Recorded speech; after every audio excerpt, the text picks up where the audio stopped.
ಪ್ರಮುಖವಾಗಿ ಪ್ರಜ್ವಲ್ ರೇವಣ್ಣ ಅವರು ಶೀಘ್ರವೇ ಶರಣಾಗ್ತಾರೆ, ಬರ್ತಾರೆ ಬೆಂಗಳೂರಿಗೆ, ಈಗ ಬರ್ತಾರೆ ಆಗ ಬರ್ತಾರೆ ಅಂತ ಕಾಯ್ಕೊಂಡು ಕೂತ್ಕೊಳ್ಳೋದೇ ಆಗೋಗಿದೆ ಏರ್ಪೋರ್ಟ್ ಅಲ್ಲಿ. ಆದ್ರೆ ಪ್ರಜ್ವಲ್ ರೇವಣ್ಣ ಅವರು ಬರೋ ರೀತಿ ಕಾಣಿಸ್ತಾ ಇಲ್ಲ. ಆದ್ರೆ SIT ಅಧಿಕಾರಿಗಳು ಇವರನ್ನ ಬಿಡೋ ಹಾಗೆ ಕೂಡ ಕಾಣಿಸ್ತಾ ಇಲ್ಲ. ಯಾವಾಗ ಪ್ರಜ್ವಲ್ ರೇವಣ್ಣ ಅವರು ರಾಜ್ಯಕ್ಕೆ ಬರ್ತಾರೆ ಅಂತ ಕಾಯ್ಕೊಂಡು ಕೂತ್ಕೊಳ್ಳೋದೇ ಆಗಿದೆ. ಪ್ರಜ್ವಲ್ ರೇವಣ್ಣ ಕೇಸ್ಗೆ ಸಂಬಂಧಪಟ್ಟಂತೆ ಒಂದು ಕಡೆ SIT ಅಧಿಕಾರಿಗಳು ಎಲ್ಲ ರೀತಿಯ ತನಿಖೆಯನ್ನ ಶುರು ಮಾಡಿದ್ದಾರೆ. ಅದರ ಜೊತೆಗೆ ಕೆಲವೊಂದಿಷ್ಟು ಸ್ಥಳಗಳಲ್ಲಿ ಸಂತ್ರಸ್ತೆಯರನ್ನ ಕರೆದುಕೊಂಡು ಹೋಗಿ ಮಹಜರನ್ನ ಕೂಡ ನಡೆಸಲಾಗ್ತಾ ಇದೆ. ಕೊನೆಗೂ ಕೂಡ ಪ್ರಜ್ವಲ್ ರೇವಣ್ಣ ಅವರ ಸುಳಿವು ಪತ್ತೆಯಾಯ್ತಾ? ಎಲ್ಲಿದ್ದಾರೆ ಹಾಗಿದ್ರೆ SIT ಅಧಿಕಾರಿಗಳ ಆ ಒಂದು ಗೂಢಾಚಾರ ಪತ್ತೆಗಾರಿಕೆ ಯಾವ ರೀತಿಯಾಗಿ ನಡೆಸಲಾಗ್ತಾ ಇದೆ? ಜರ್ಮನಿಯಲ್ಲಿದ್ರು, ಅದಾದ ನಂತರವಾಗಿ ಈಗ ಎಲ್ಲಿಗೋದ್ರು? ದೇಶದಿಂದ ಮತ್ತೊಂದು ದೇಶಕ್ಕೆ ಪ್ರಜ್ವಲ್ ಹಾರಾಟ ಮಾಡ್ತಿದ್ದಾರೆ. ಮೊದಲಿಗೆ ಜರ್ಮನಿಗೆ ತೆರಳಿದ್ರು ಪ್ರಜ್ವಲ್ ರೇವಣ್ಣ ಅವರು, ನಂತರ ಅಲ್ಲಿಂದ ದುಬೈಗೆ ತೆರಳಿದ್ದಾರೆ. ಈಗ ಹಂಗೇರಿಯಲ್ಲಿ ತಲೆಮೆರೆಸ್ಕೊಂಡಿದ್ದಾರೆ ಅಂತ ಪ್ರಜ್ವಲ್ ಬಗ್ಗೆ ಒಂದು ಸುಳಿವು ಸಿಕ್ಕಿದೆ. ಹಂಗೇರಿಯಾದ ಬುಡಾಪೆಸ್ಟ್ ನಲ್ಲಿ ತಂಗಿದ್ದಾರಂತೆ ಸಂಸದ. SITಗೆ ಸಿಕ್ಕಿದೆಯಂತೆ ಪ್ರಜ್ವಲ್ ಪಾಸ್ಪೋರ್ಟ್ ಎಂಟ್ರಿ ಮಾಹಿತಿ. ಪಾಸ್ಪೋರ್ಟ್ ಎಂಟ್ರಿ ಮಾಹಿತಿ ಮೇರೆಗೆ ಒಂದಷ್ಟು ಸುಳಿವು ಪತ್ತೆ ಮಾಡಲಾಗಿದೆ.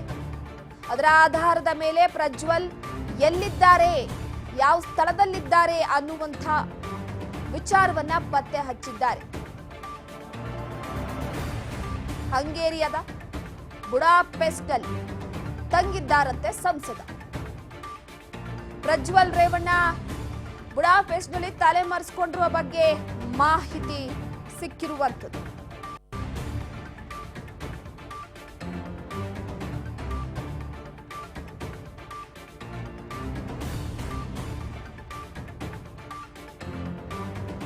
ಪ್ರಮುಖವಾಗಿ ಪ್ರಜ್ವಲ್ ರೇವಣ್ಣ ಅವರು ದಿನದಿಂದ ದಿನಕ್ಕೆ ಒಂದು ಕಡೆ SIT ತನಿಖೆಗೆ ಹಾಜರಾಗಬೇಕು. ಪ್ರಜ್ವಲ್ ರೇವಣ್ಣ ಅವರು ನಿನ್ನೆ ಕೂಡ ಅಂದಿದ್ರು, ಒಂದು 6:50 7 ಗಂಟೆಗೆ ಬಂದ್ಬಿಡ್ತಾರೆ ಬೆಂಗಳೂರಿಗೆ, ಇಲ್ಲ ಮಧ್ಯರಾತ್ರಿ ಬರ್ತಾರೆ. ಅದಾದ ನಂತರವಾಗಿ ಪ್ರಜ್ವಲ್ ರೇವಣ್ಣ ಅವರು ಬಂದ ಕೂಡಲೇ ಏರ್ಪೋರ್ಟ್ ನಲ್ಲೇ ಅರೆಸ್ಟ್ ಮಾಡಲಾಗುತ್ತೆ ಅವರನ್ನ.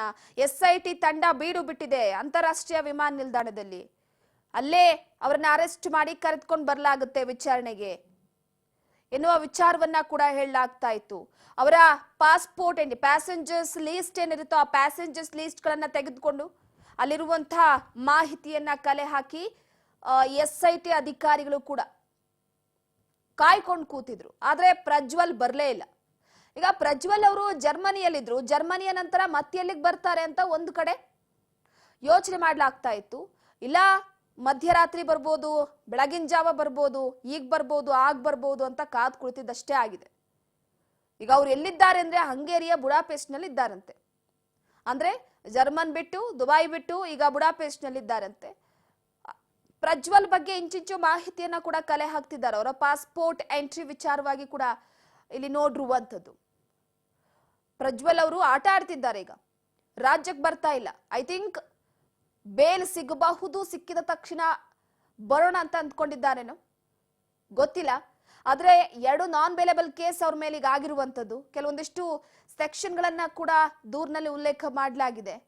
ಈಗ ರೇವಣ್ಣ ಅವರು ಅರೆಸ್ಟ್ ಆಗಿದ್ದಾರೆ, ಅವರನ್ನ SIT ಕಸ್ಟಡಿಗೆ ಕೊಡಲಾಗಿದೆ. ವಿಚಾರಣೆ ಸಾಗ್ತಾ ಇದೆ. 4 ದಿನಗಳ ಕಾಲ ಕಸ್ಟಡಿಗೆ ತೆಗೆದುಕೊಂಡಿದ್ದಾರೆ.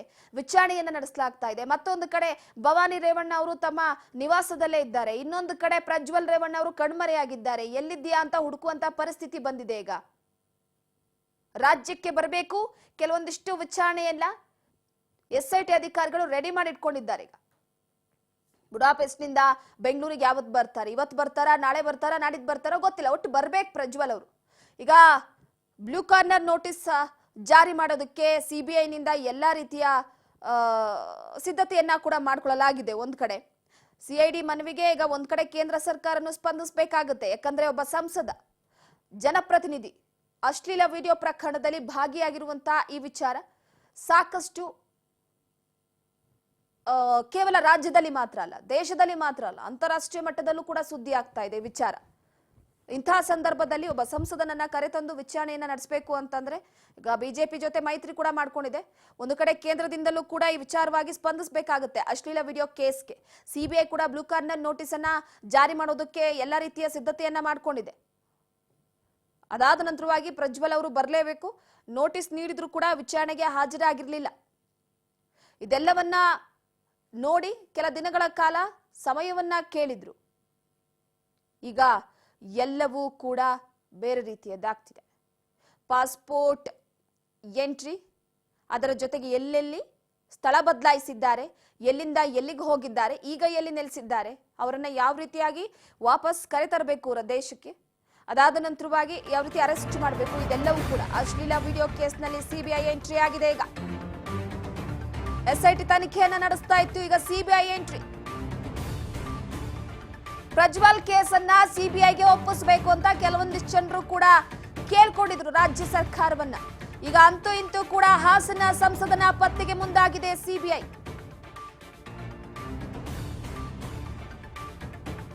ಸಿಐಡಿ ಮನವಿಗೆ ಸ್ಪಂದಿಸಿದೆ ಈಗ ಸಿಬಿಐ.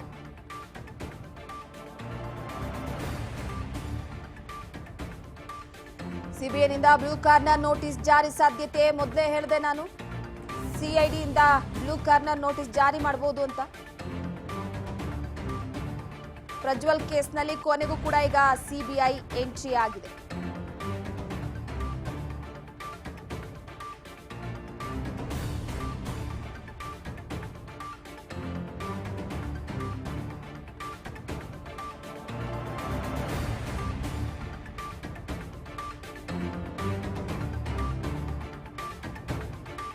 ಪ್ರಮುಖವಾಗಿ ಒಂದ್ ಕಡೆ ರೇವಣ್ಣ ಅವರು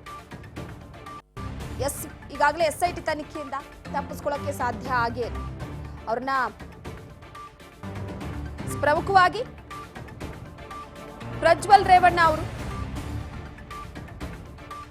ದಿನದಿಂದ ದಿನಕ್ಕೆ ಒಂದು ಕಡೆ ಎಸ್ಐಟಿ ತನಿಖೆಗೆ ಹಾಜರಾಗಬೇಕು. ಪ್ರಜ್ವಲ್ ರೇವಣ್ಣ ಅವರು ನಿನ್ನೆ ಕೂಡ ಅಂದಿದ್ರು, ಒಂದು 6:50 7 ಗಂಟೆಗೆ ಬಂದ್ಬಿಡ್ತಾರೆ ಬೆಂಗಳೂರಿಗೆ, ಇಲ್ಲ ಮಧ್ಯರಾತ್ರಿ ಬರ್ತಾರೆ.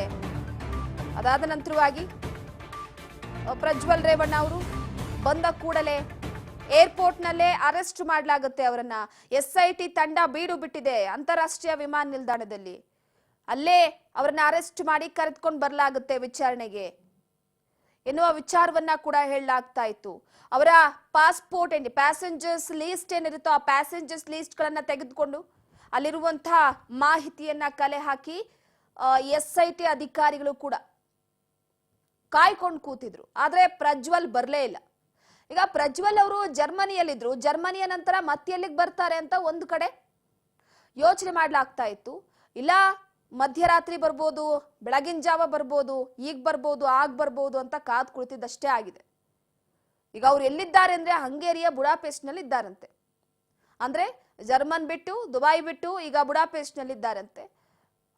ಪ್ರಜ್ವಲ್ ಬಗ್ಗೆ ಇಂಚಿಂಚು ಮಾಹಿತಿಯನ್ನ ಕೂಡ ಕಲೆ ಹಾಕ್ತಿದ್ದಾರೆ. ಅವರ ಪಾಸ್ಪೋರ್ಟ್ ಎಂಟ್ರಿ ವಿಚಾರವಾಗಿ ಕೂಡ ಇಲ್ಲಿ ನೋಡಿರುವಂತದ್ದು. ಪ್ರಜ್ವಲ್ ಅವರು ಆಟ ಆಡ್ತಿದ್ದಾರೆ, ಈಗ ರಾಜ್ಯಕ್ಕೆ ಬರ್ತಾ ಇಲ್ಲ.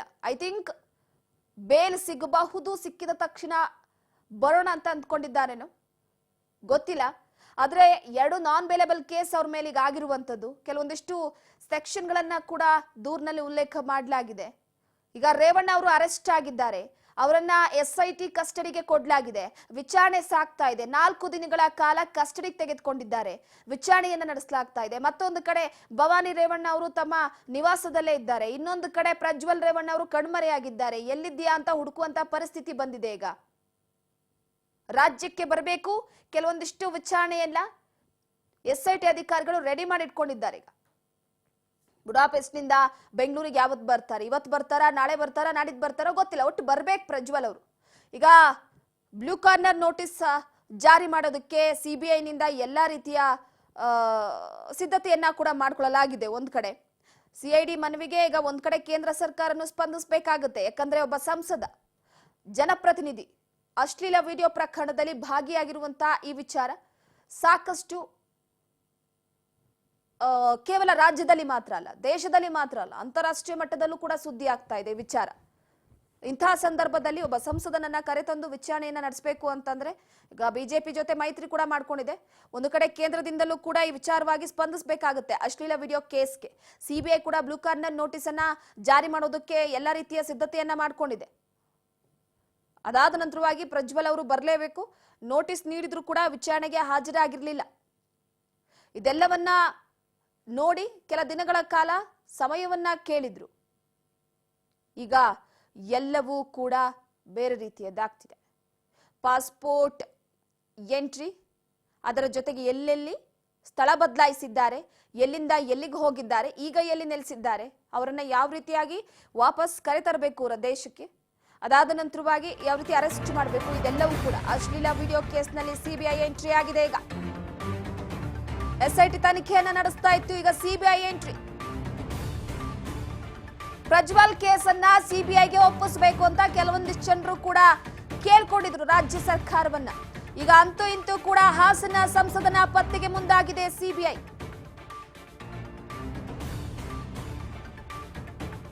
ಸಿಐಡಿ ಮನವಿಗೆ ಸ್ಪಂದಿಸಿದೆ ಈಗ ಸಿಬಿಐ.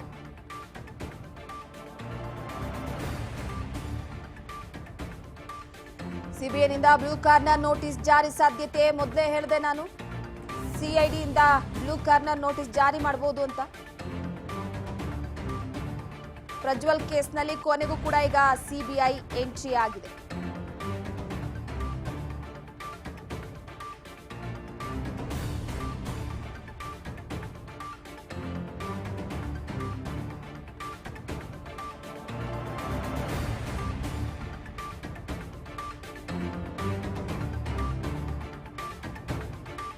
ಪ್ರಮುಖವಾಗಿ ಒಂದ್ ಕಡೆ ರೇವಣ್ಣ ಅವರು ಈಗಾಗಲೇ ಎಸ್ಐಟಿ ತನಿಖೆಯಿಂದ ತಪ್ಪಿಸ್ಕೊಳ್ಳೋಕೆ ಸಾಧ್ಯ ಆಗೇ ಅವ್ರನ್ನ